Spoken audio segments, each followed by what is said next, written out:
Tycoons are in many ways the lifeblood of society. They're the most competitive people you will ever find. Inside the secret world of the mega-rich are some of the most powerful people on the planet.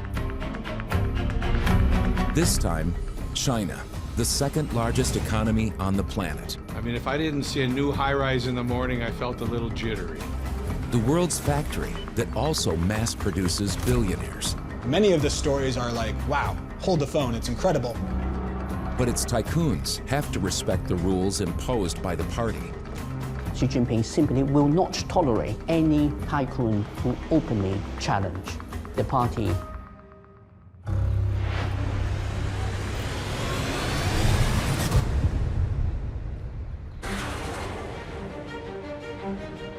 China, a nation of over 1.4 billion.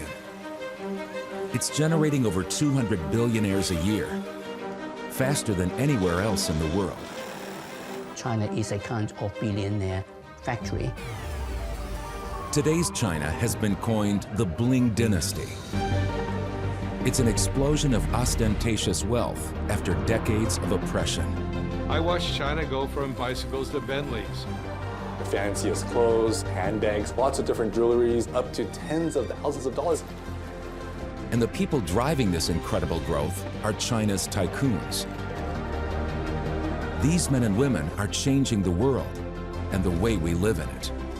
You know, China moves fast. It's got so many people and so much ambition and so much skill.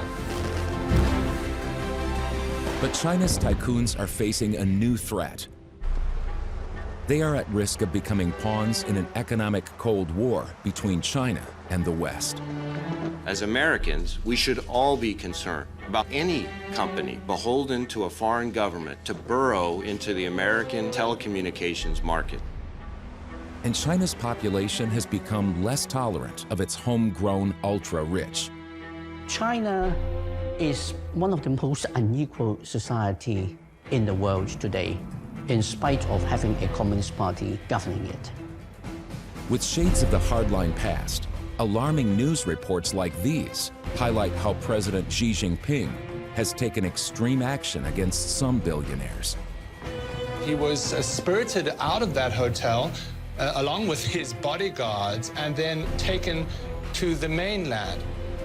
Even among the most powerful Chinese tycoons, no one is above the party.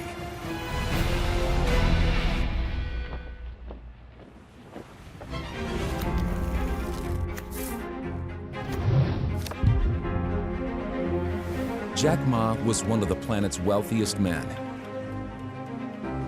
He formed the online marketplace Alibaba in 1999. His flamboyant personality, on clear display in some bizarre yet memorable performances, saw him as the fun, friendly face of China's .com boom. I always say you're making progress, so see, what's the next step? High quality man. Thank you, Jack. Thank you so much. Alibaba connected China to markets around the world. China, you sell everything from textiles to fruits to heavy machinery to technology to toys. They've taken away the need to travel to China to go to a manufacturers. You don't have to do that anymore. You use Alibaba. Alibaba came from nowhere to break New York Stock Exchange records in 2014. The listing made Ma the richest man in China. And to make a splash the size that they did, it had enormous symbolic value within China. And the man behind it became China's most famous, most extrovert tycoon. His performances are eccentric and extravagant. But who really is the man behind the mask who rocked global stock markets? Ma Yun, or Jack, was born in 1964 in Hanzhou in southeastern China. His upbringing was full of hurdles. The story of Jack Ma is really the story of China. People said he wasn't smart enough. People said he wasn't capable enough. People said he was harder working than he was maybe capable, but he was persistent. In 1972, an event happened that changed history and Ma's life. President Nixon broke tensions by visiting China. He visited Ma's hometown, and this visit created a tourist mecca overnight. Jack Ma offered to take lots of foreigners around the city on free tours if they would teach him English. These Western tourists opened my mind because everything they told me are so different from the things I learned from the schools and from my parents. Ma realized his route to prosperity was by connecting with the West. But he had many setbacks on the way. He was not an academically gifted student. I failed primary school test for 2 times, and I failed 3 times for the middle schools. He famously wrote to Harvard 10 times, rejected every single time. There's a great story that when KFC finally came to Hangzhou, every single person got the job but him. When I tried to be a KFC person, rejected. When I tried to be a policeman, rejected. I want to be a hotel waiter, rejected. So I get used to it. As an entrepreneur, one of the quality I have is that when I'm rejected by people, I get used to that. Amateur video shows Jack's popularity in his first job as an English teacher.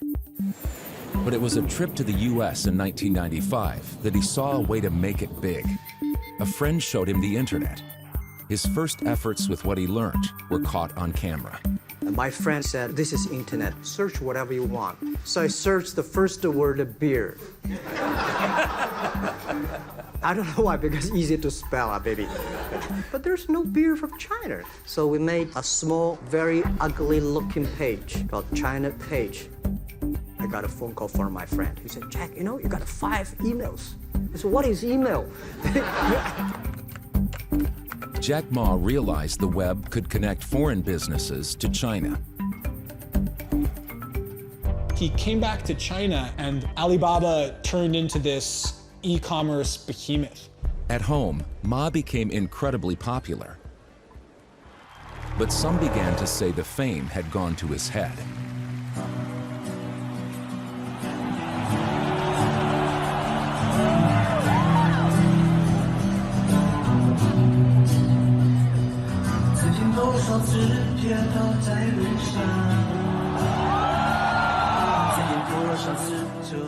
He's very well known for his karaoke appearances at Alibaba parties and events.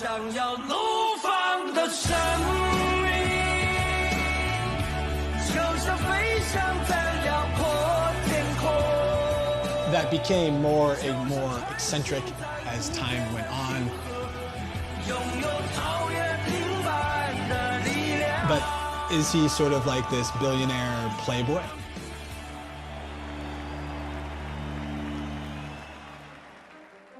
The charisma that had charmed the tourists also charmed the global power players. Political leaders began to reach out to him as an ambassador. He was very, very visible, not just doing TED Talks, but also with political leaders. I'm starting to pitch already. Those are the kind of things that the government does. One of the most talked about encounters was in early 2017 when he met the president-elect. Jack and I are going to do some great things, small business, right? We'll focus on small business. Thank you so much. Jack Ma went and met with Trump and then had a press conference with Trump pledging to create 1 million jobs in America through e-commerce. My guess is that was not sanctioned by the party. Then in 2019, amidst rumors he was forced out, Ma retired from Alibaba to concentrate on his spin-off, Ant Financial. He planned to float Ant on the stock exchange, a sale that would put him back on top as the richest man in China. The IPO of Ant was pulled at the very last minute.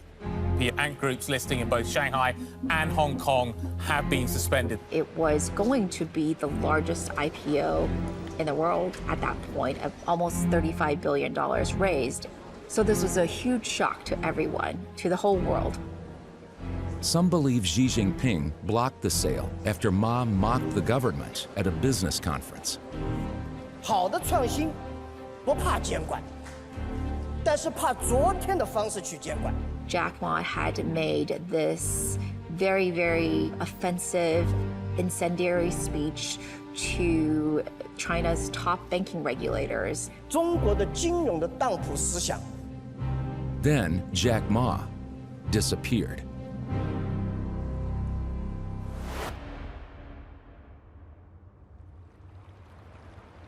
They had to make an example of him because he was the biggest, the most admired, the most successful in people's eyes. If you're going to give a signal to billionaires, especially the tech billionaires, and who's your daddy, you bring down Jack Ma. That lets everybody know that everybody's fair game.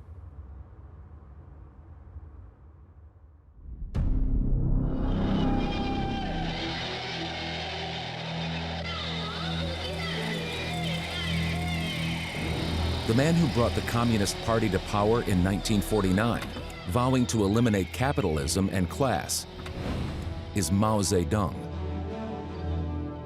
Families were stripped of their wealth and many brutally killed.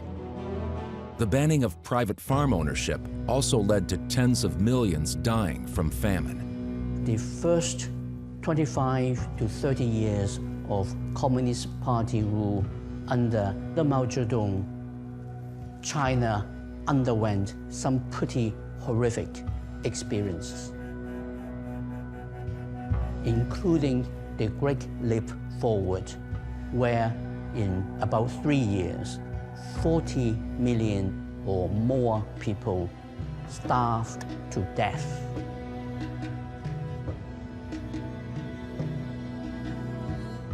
In the early 70s, while the West enjoyed booming growth, China's soul was crushed. China no longer had belief, whether it's in religion or in the traditional Chinese culture. So what did they believe in? They believed in making money. Life changed in the 1980s. Relations with the US thawed, and Mao's successor, Deng Xiaoping, tried to free up the economy. Come 1980, China takes an enormous pivot with reform and opening. Foreign direct investment starts to roll in, and we start to imagine China's development story as the manufacturing miracle that so many of us are familiar with. China encouraged foreign firms to form partnerships, providing investment and training to China's millions. These companies could tap into China's vast, skilled workforce. You see these companies moving to China as a means of accessing cheap labor, cheap land, cheap production. Multinationals from all over the world came in.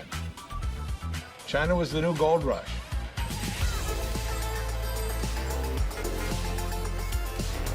By 1985, most urban families and half of rural families owned a TV. For a few, Hollywood provided glimpses of the free world and dreams of a better life. They crave the big houses, the big cars, the technologies, everything they could see in American movies, they want. But the growth was rife with corruption.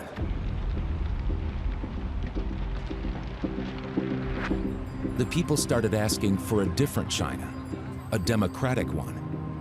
China's revolutionary moment came in 1989. Around 1 million people descended on Tiananmen Square to protest. The world watched as violence erupted.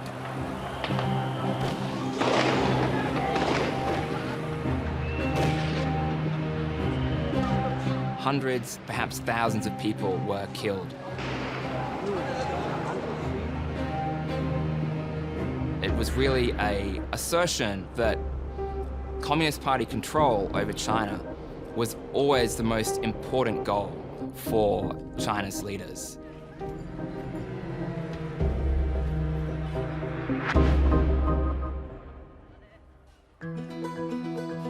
Deng Xiaoping crushed the uprising, but continued launching several special economic zones in the south that would encourage foreign investment. He went south, planted a tree in Shenzhen, symbolic of there will bloom a new city, there will flourish a new economy. And it really did. People flooded from the countryside to find work. The migration created enormous demand for homes. And Deng changed the laws to enable real estate trade for the first time. You couldn't privately own your own property. Based on your station in the factory, you got assigned this apartment. In the late 90s, real estate developers could now build buildings, and then individuals could actually buy rights to live in these buildings. One man spotted this as an opportunity to get rich. He went on to become China's wealthiest tycoon.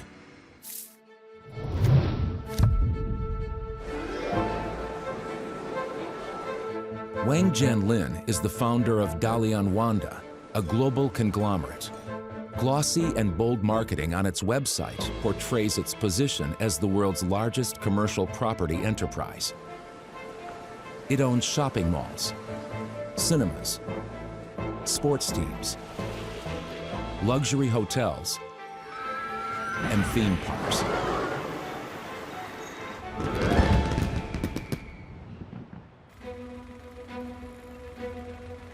Wang Jianlin was born in 1954.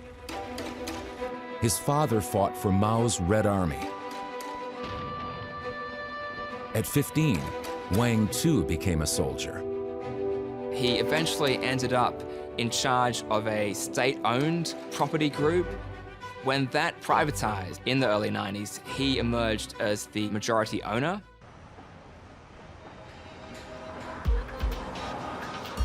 The Bentleys and the Mercedes were everywhere. It was such a booming business. Houses were over the top, very Trumpian actually, with very bad taste of gold and glitter and anything to look lavish. Wang Jianlin also realized burgeoning city populations would become consumers and set up shopping malls all over China. In the early 2000s, Wang took an audacious leap directly into the heart of the USA. He famously bought the American AMC cinema chain.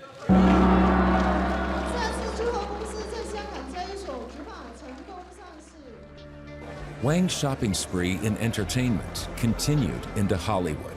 His firm, Dalian Wanda, will buy legendary entertainment. They produce Godzilla, Jurassic World, but also the Dark Knight trilogy. A big thing for him was Wanda as being the major player in entertainment in China and ultimately also abroad. In 2016, Wang became Asia's richest man, worth over $28 billion. He often celebrated his successes at company events by confidently, yet awkwardly, serenading his staff. Good reason to belt out a well-known folk song.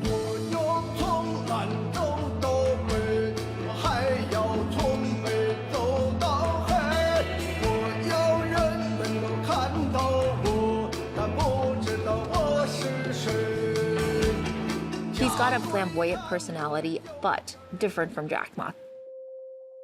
But like Jack Ma, the tide turned on Wang. The party were apparently unhappy with the level of Wanda's debts, and his Hollywood trophy purchases had hit a nerve with US politicians. And as some of his assets failed to deliver, Wang's roller coaster ride was over. Wang then sells off a lot of his assets and then takes a step back from the limelight. But Wang Jianlin was only able to lower his profile so far. His son is a prolific social media influencer. In China, there's this idea that's called Fu Er Dai. It's second generation rich. And Wang Jianlin, he has a very prominent, wealthy son named Wang Sicong. When you think of the flashy, playboy, global, cosmopolitan, very spendy, in 2015, he bought gold-plated Apple Watches for his dog. Cute snaps of the pampered pooch, proudly showcasing the $10,000 timepieces, appeared on the dog's social media blog.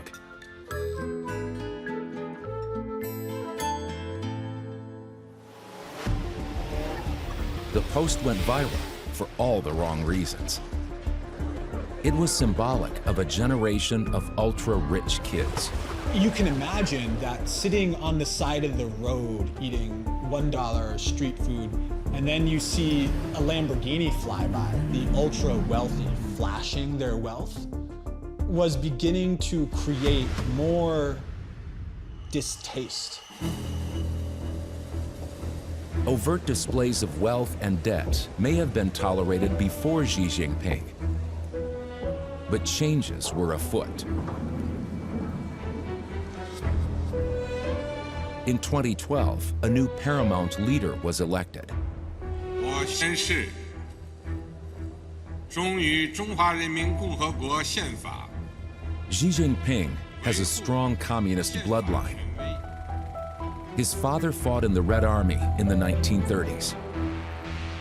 After university, he followed his heart into the Communist Party, where he climbed the party ranks before becoming one of the world's most powerful men.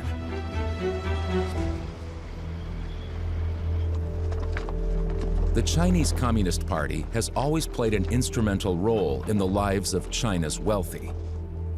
For Chinese billionaires to become successful, they need to be connected to the government in some way. Every company in China has to answer to what the party wants. Not doing so puts one at huge peril. Xi Jinping had made it his first priority to clamp down on the corruption that was blighting China. 我们党作为执政党，面临的最大危险，做到有案必查，有腐必惩。 Xi made 1.5 million anti-corruption arrests. Many simply vanished or were put in prison. He had a real good case to make because the party was in real trouble. There was no institution that was trusted. And there was no safety to be found abroad.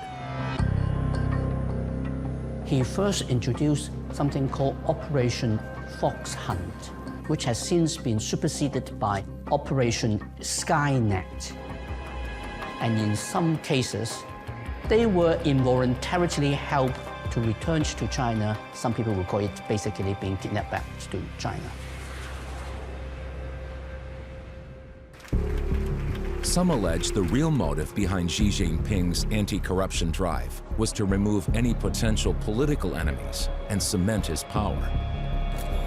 Some tycoons were jailed for lesser offenses, like Jimmy Lai from Hong Kong, whose crime was commemorating the Tiananmen Square protests. Hong Kong had once enjoyed the freedoms of the UK to protest, but under party rule, that changed. In 2020, China introduced a national security law, making it easier to arrest people after mass demonstrations in the city.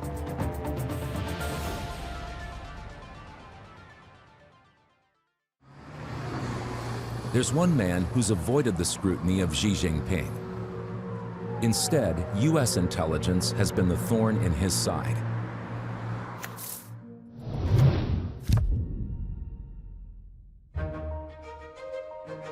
Ren Zhengfei is the founder of telecom goliath Huawei.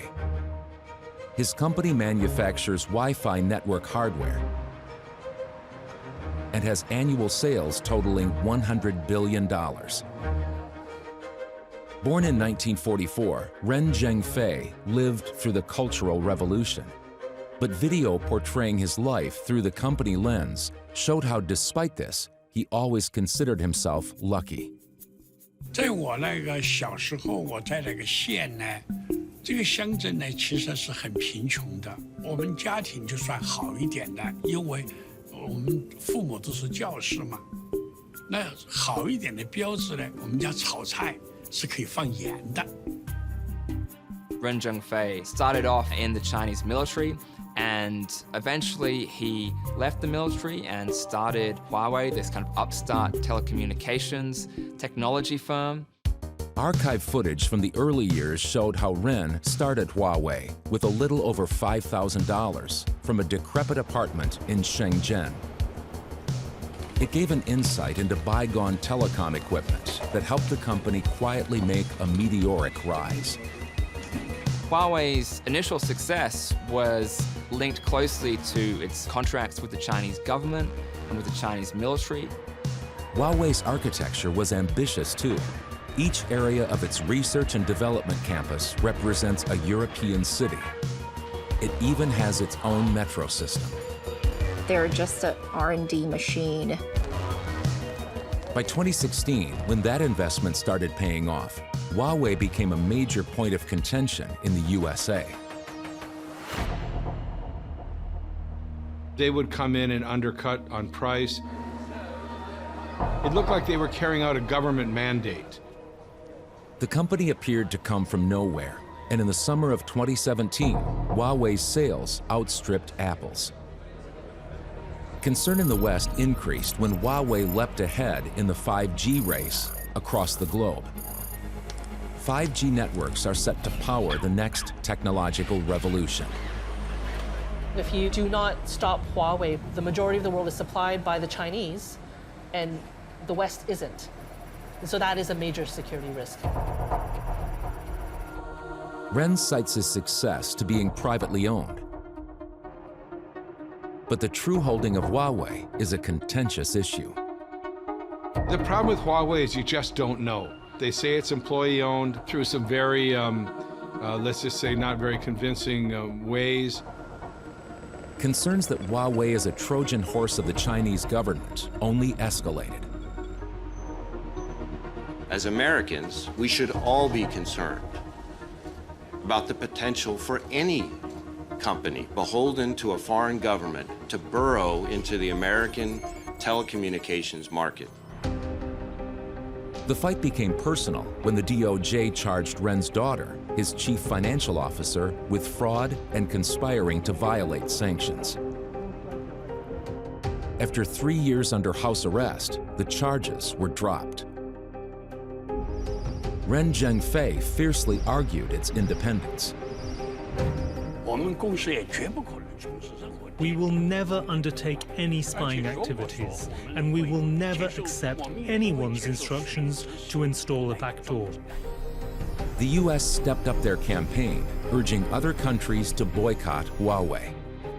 We convinced many countries, and I did this myself for the most part, not to use Huawei because we think it's an unsafe security risk. It's a big security risk. But Huawei remains the world's biggest supplier of telecom's network gear. Ren has the full support of the party. Obviously in the United States, Huawei is a dirty word, but in most of the world, Huawei is one of the leaders in this technology and is really making an impact on places where the United States might not have the best reputation. 没有特朗普的这么宣传，全世界人民不知道华为这么厉害，这么好。所以我们的市场空间是特朗普帮我们打开的。Ren Zhengfei is one of many tycoons to have a daughter at board level. An extraordinary amount of women have smashed the glass ceiling in China. There's hardly any females in senior government positions. So what you can do is you can go out and make money. Chinese women are formidable. In 2021, the country had a total of 85 female billionaires, 2/3 of the global number. China's one-child policy imposed between 1980 and 2016 is considered a factor. It was brought in to curtail a booming population growth. If you had a second child, you would be subject to heavy fines. You would probably be fired, and your second child would be ineligible for the free education. For family businesses, if that child is female, then they're going to still pass on control of the family business to that one child, their daughter. But many women have made it without inheriting a business.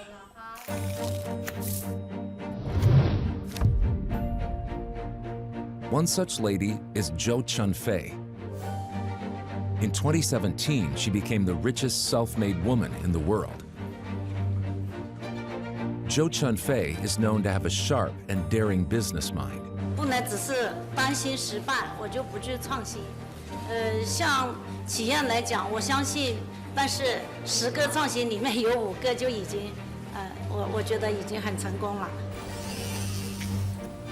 China is one of the biggest smartphone, not just creators and manufacturers, they also put together the smartphones for all the non-Chinese companies in the world. It's sort of like the story of the California gold rush. The guys who really made it rich, they're sort of the person selling the pickaxe at the beginning of the gold rush. Zhou Chunfei found her gold rush selling smartphone screens. Her story encapsulates China's rags to riches narrative. She was born in central China to a poor family, and her father had a lot of influence on her. Her mother passed away when she was 5, and her father was injured in an industrial accident, so he injured his hand and he was blinded. The accident left them in dire poverty. Pressed to make ends meet, 16-year-old Zhou dropped out of school. She worked at a factory and the conditions were terrible. And so what she did was she wrote a resignation letter and basically talked about how she wanted to leave and for these specific reasons. And her boss was so impressed by it that he actually promoted her.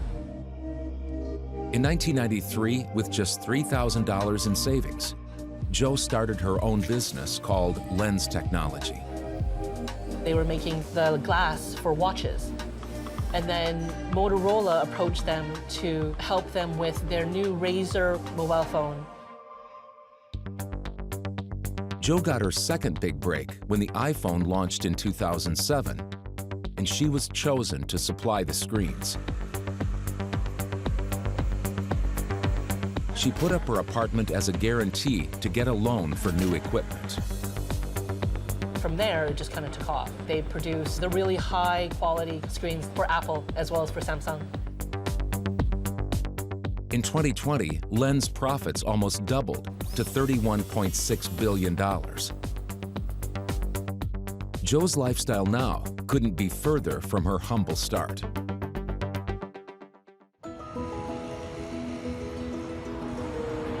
Manufacturing tech for the world created a nursery for new talent in China. We're taking back their control, 'cause that's how we roll. The city of Shenzhen became a breeding ground for tech startups. The region experienced massive growth, building on the ideas of Silicon Valley. It's just absolutely incredible. It's kind of like some artist's rendition of what the future will look like with flying cars and the Jetsons. Never have I ever felt so high, high. And money started flowing. And you started seeing the fancy cars, parties. When somebody got their company funded, they'd have a party with ice sculptures. With a population of 17 million, Shenzhen became a tech mecca, snapping at the heels of Silicon Valley. Silicon Valley sort of feels like that 45-year-old who's already had a couple of successful ventures, kind of like the middle-aged entrepreneur versus that hungry, driven startup that used to define the area. One company formed in 1998 now sits in the top 20 largest tech companies in the world off the back of smartphone app technology.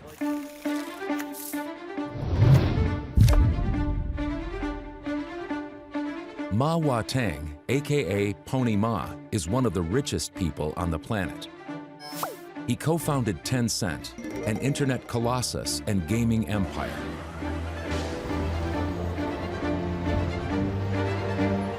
He also has stakes in Tesla, Spotify, and Snapchat, among thousands of other startups. Pony Ma grew up in Shenzhen. China's rags to riches story had become more of an investor's dream by the time he came of age. Pony Ma was a quiet child, a nerd. He really liked astronomy. His parents were kind of wealthy, got him a computer, which he got really into. He started his first company. The company was called Tencent. He set it up with classmates. His big break came in 2011 when he launched a super app called WeChat. China's massive population skipped over computers, instead using the more affordable smartphone. WeChat became its backbone. WeChat is kind of like your WhatsApp and your Facebook and your Twitter all combined into one on steroids. From when you wake up in the day, from where you read your news, from how you book a restaurant, to how you pay off your debt, to how you pay for the subway. I mean, all of these things can be accomplished within WeChat, which of course Tencent owns. Cash is useless in Shenzhen. Everything is through a QR code. I scan you, you scan me. Even stands on the side of the road. Click, click. All right, there you go. Pony gave Tencent a further boost, moving into the gaming industry. While building its own games, Tencent swallowed up a medley of other gaming firms. It is now by far the world's largest video game vendor. He's building on that left wall. But Beijing soon pulled the plug on Pony Ma's gaming exploits.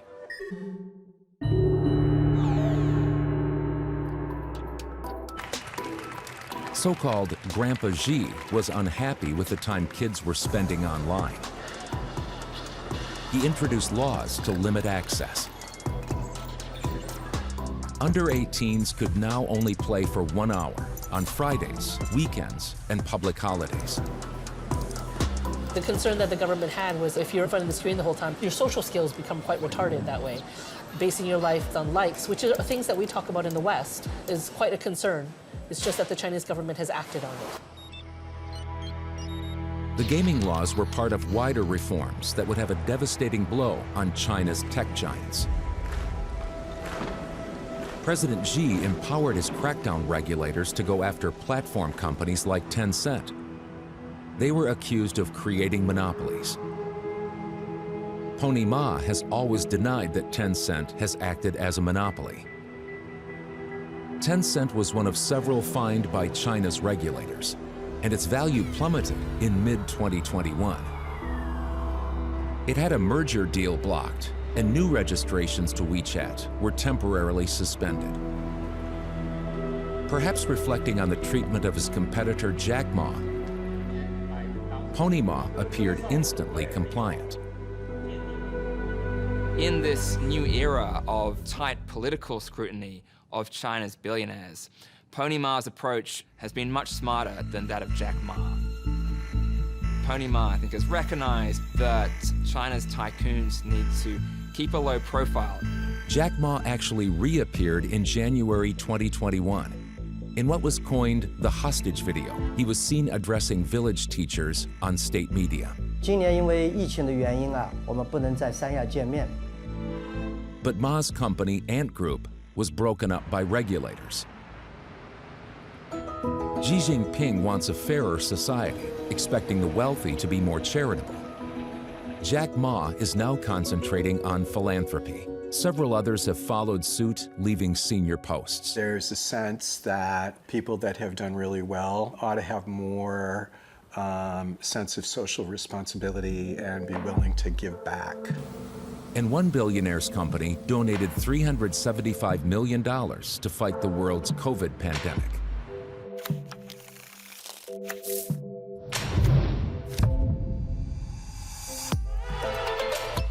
Zhan Yiming is the founder of ByteDance, better known for its addictive app, TikTok, the most downloaded app in history. Only around since 2012, TikTok has sensationally dwarfed Facebook, Insta, and BuzzFeed. It's basically a short video platform that also allows folks to live stream whatever they're doing. The app uses artificial intelligence to get users hooked. That is really the secret sauce of ByteDance. They were one of the first companies to use recommendation algorithms at scale. By 2021, TikTok boasted 689 million users, with over 2 billion downloads worldwide. Jian Yiming set up ByteDance from a small apartment at the age of 29 with his college roommates. A marketing video from ByteDance's YouTube page plays up Yiming's rags to riches story by returning to the apartment where it all started. 还有欠电费那个跳闸居然欠电费。 He grew up in a middle-class family. He was not by any means very wealthy. Yiming had several attempts at launching apps, but his real success with TikTok came in 2017 when he bought the lip-sync app Musical.ly that was wildly popular in the US and Europe. It gave the app an instant international audience. All had been well for Yiming until TikTok hit the headlines in the West over censorship. The Chinese-owned social network TikTok has apologized to a US teenager who was blocked from the service after she posted a viral clip criticizing China's treatment of the Uyghur Muslims. I can't open TikTok. My phone is blocked from even using the device. It's just a black screen and it won't let me go into the app. It was also accused of deleting articles critical of Chinese authorities. Like Huawei, this created concerns about its true ownership and the privacy of its users' data. President Donald Trump tried to ban TikTok in the United States. President Trump has mentioned impending action on TikTok, and for good reason. With parent companies based in China, apps like TikTok are significant threats to personal data of American citizens. TikTok said Ms. Feroza's account freeze was not related to the Uyghur video and was a moderation error. It lifted the ban after she raised concerns. TikTok has consistently denied it would provide user data to the Chinese government and says personal information is safe and remains in the US. Its US operation was spared by a federal judge before Biden revoked Trump's ban in 2021. Frankly, the reason TikTok was so successful is it took the average consumer, and certainly the average senator, years to figure out that it was a Chinese company. And despite Jian Yiming becoming Asia's richest man, in 2021 he left his posts. It is thought that his skills are being realigned with party ambitions. He wants to do something even more impactful for the world. I believe he's working on those other new frontier technologies now. And one frontier technology to have taken off is the drone. China is home to the world's largest drone company, DJI.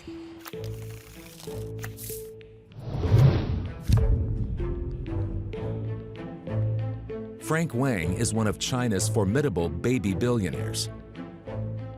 Frank Wang was China's youngest billionaire, and he's always been very interested in helicopters, so it's not surprising that drones became his forte.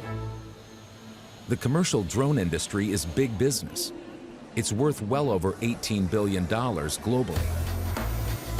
China dominates. DJI has an 80% share of the market. Drones are today used in many inventive ways, from delivering medication and even organ donations to reaching awkward places in industry and covering large areas of land. The future looks ambitious for transport. Light shows are already challenging firework displays to be the most awe-inspiring. Wang's dreams began when he crashed a remote-controlled helicopter his parents bought him. He decided to fix it himself. He got interested in controller technology for helicopters, and from that hooked up with friends and partners. Wang headed to Shenzhen in 2006 to find his fortune. He just innovated and innovated as personal drones were coming up. Like many other Chinese success stories, it was input from a Western firm that helped Wang take flight globally. With the American market, what he did was he teamed up with an American. The two developed drones with cameras that could record aerial footage and presented DJI with American marketing. You would go to the DJI offices in Shenzhen, and it looked like Silicon Valley because it was as many foreigners as Chinese. They didn't have Chinese on their name cards because they didn't want to be Huawei. Although DJI grew from strength to strength, Wang's desire to avoid the same plight as Huawei failed in 2020. The Financial Times reporting the U.S. looking to add more Chinese tech and healthcare companies to its economic blacklist. This would include the world's largest maker of drones, DJI included. Like Huawei, DJI was labeled a national security threat, with U.S. companies prevented from supplying it parts. In 2021, it was alleged that its drones were used in the surveillance and repression of the Muslim Uyghurs in Xinjiang province. Drone footage of shackled and shaved prisoners was leaked, leading to widespread condemnation. DJI has denied that it poses a national security threat to the U.S. and has rejected claims it assisted the commission of human rights abuses in Xinjiang. But armies of drones are becoming more prevalent in the control of China's citizens. Astonishing footage of their use in monitoring and commanding the public swept social media and reached international news streams.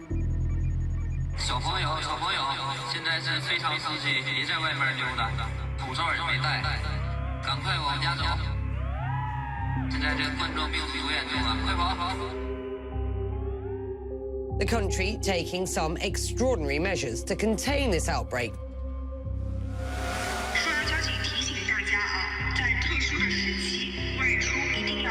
Drones were used to surveil the areas under quarantine, and so if you had people who were in the fields out for walks that weren't supposed to be there, the drones would be used to basically identify them, and they actually had speakers on them to tell them that they needed to go home.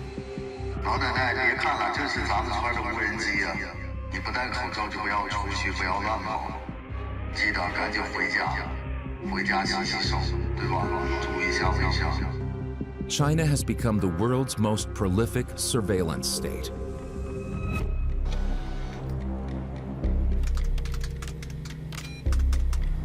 It introduced concepts like social credit, which monitors the behavior of individuals and give a ratings to that, which will then affect whether that individual can or cannot do certain things. For example, whether one can take a high-speed train to travel in China or not, whether one is allowed to get out of the country or not. Positive ratings are given to those displaying good behavior, such as volunteering or using green technology. But a negative rating is applied to those not complying. For example, failing to recycle correctly or parking in the wrong spot. And if citizens are unsure what constitutes good behavior, they can turn to the digital equivalent of Mao's Little Red Book. For some, this is compulsory. They are spending significant time on their phone on this app called 学习强国, Xi Jinping thought, basically. They have to watch videos of Xi Jinping's speeches. They've got to read documents. And then they got to take tests, and the answers to that test go up to a central database. The first thing I do when I wake up is to answer the test questions. Of course, it's meaningful, so your mindset won't be loosened. And since 2018, Xi Jinping has made it mandatory for any organization over 3 members to contain a party cell. These cells support members, but only in return for growing loyalty to the regime. The first consideration of Chinese education is to train people, embrace the party's leadership, and support the leader. The smartphone created frictionless living, but not without a footprint. Combined with artificial intelligence, CCTV, QRs, sophisticated facial recognition, and Huawei's powerful 5G network, the party has taken what it needs from its tech tycoons. Technology can be used to destabilize a very authoritarian system.